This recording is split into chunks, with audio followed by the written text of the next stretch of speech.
today is all about making sure you are growing your own food. That's what we like to do. I think Missy likes it a little bit more than I do, don't you? Maybe.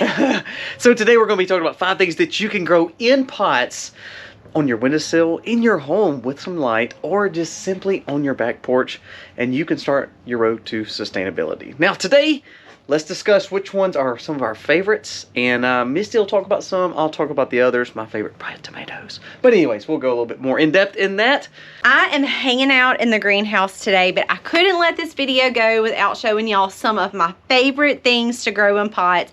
You can just about grow anything in pots, but today we're just going to talk about 5 of those. So the first one I want to show you are these peppers that I have had hanging out in the greenhouse this winter. So here's 2 examples here. I have pepper here. I have pepper here. Yes, so just showing you some examples of how we can tell you guys things, but it's even better when you see it. So there's some peppers in some pots. I think you guys should also put some peppers in some pots. And the good thing about peppers is they're so versatile. You can grow them, of course, in beds, raised beds. We have them all over the property. But if all you have to grow is just one little container, then it will put off a ton of peppers. This has already got some peppers growing here. Beep, beep, beep. We got to get there. So the next one is, again, an item that has been in the greenhouse over the winter. And you can see that these guys have already kicked back off with blooms. So again, this just goes to show you tomatoes in pots. So that's number 2. Super easy, guys. They can be big pots like this one that you see right here, or 5-gallon buckets. Really, either one works. And these guys, they're gonna put off and they're gonna produce. You want good quality seeds, good quality soil. They are heavy feeders, but it is doable. You can grow in pots. And the thing about tomatoes, you need to decide, are you wanting determinate or indeterminate? Meaning, are you wanting one here and there to kind of go longer in the season? Or are you wanting some to put off real quick, so you're looking at preservation, putting them up for canning on the prepping shelf? So there's different varieties for different reasons. We love Heirloom. My favorite is Cherokee Purple by far. But again, if you're looking for some to put up, check out the kinds. And what is your favorite? Hey, comment below what your favorite tomato is that you're growing. All right, number 3 is like, they're everywhere. What is number 3? So number 3 is herbs, and they are everywhere. I can show you a couple, and we'll do that real quick. This is a rosemary cutting that I'm starting off in a pot that come from this mother plant in a pot. And that is just one of the many. I have mint, I have parsley, I have lamb's ear, lavender, marshmallow root. Guys, this is just a couple. Pineapple sage, it is just starting to recover from the winter. Everything is starting to wake up. These are violets, mints, catnip, apple mint. Those are just a few that I have in the greenhouse. So herbs, if you think herbs and you think I have to get them in the ground, that is not necessarily true, guys. I have tons and tons of herbs, whether they're in here for culinary purposes or medicinal purposes. You can grow herbs in pots very, very easy. Take it to the other side.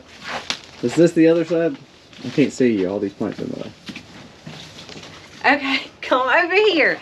This is the next, what are we on, number 4? Number 4. So number 4 is going to be citrus fruits. Y'all, if you think I live in an area too cold, or I don't have the room to put a tree, guys, pots, don't forget your pots. This is a kumquat tree that has put off for a really long time now. This is a tea plant. It may or may not recover from the winter. It does have a little bit of green on it, so I haven't kicked it out yet, but y'all just ignore that. Huge benefits with vitamin C, and you can see obviously my kumquat tree back there has done amazing just in a little pot. So it can be done. You can grow citrus trees in pots. Here are some of my favorite. Back here are key limes. This is an orange. And way on the other side, I also have another key lime. So this is key lime that's running over you, or are you running over it? Maybe. So key limes right here. Of course, you guys can see it's growing off beautiful. It has so many blooms on it already. And I've done absolutely nothing special to this key lime tree except for provide it good quality soil, keep it watered from time to time, and this makes us mini key lime pies. And number 5 are aliums. So things like garlic and onion. We have some growing in pots here. Now, for instance, these you can harvest, of course, culinarily wise, so you can utilize to cook. We're cooking with them tonight. But not only that, you can use them for medicinal purposes. In the times that we live in, sometimes it's hard to get medicines. It's hard to build your own cough syrups and your own tinctures. Well, onions and garlic are a big part of natural medicines. Now, these are grown in 5-gallon pots. You can grow them in smaller areas, but because we're trying to grow so many of these bulbs in one place, this is just garlic here. We grow onions the same way. The good thing is you can take the tops off. You can harvest and eat the tops all the way through the season, but also growing your bulbs real big, save a little bit for next year, and you have a crop that will be sustainable from here on out. Okay, so here's an added bonus for y'all that I think some of you may enjoy. So because everything is starting to wake back up, this does not currently look like a moringa. That's a stick, isn't it? Well, it looks like a stick for right now, but this is, oh yeah, look, it is waking up. So I can show y'all. Woohoo! It's a miracle tree.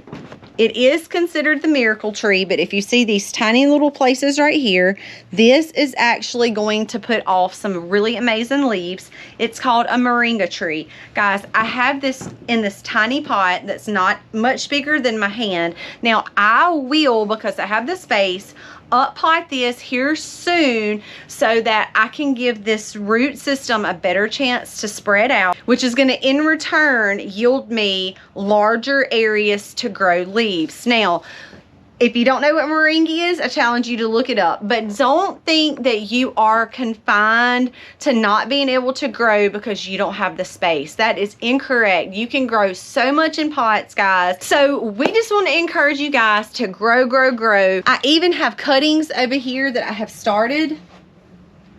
So don't think you're limited. You do not have to be limited. All you have to have, even if it's indoors to start off with, is some pots, some good soil, and some good quality seeds, and you guys can do it too. Remember, you're never too old to play in the dirt. There you go. God bless, guys. Please go ahead and start growing now. The fun time of the year is getting into spring. If you're in spring, start doing this. Look at all the stuff that's starting to green up. It's good therapy, I think. Don't you think so? It's very good therapy. God bless. Happy homesteading, y'all. Happy homesteading, y'all.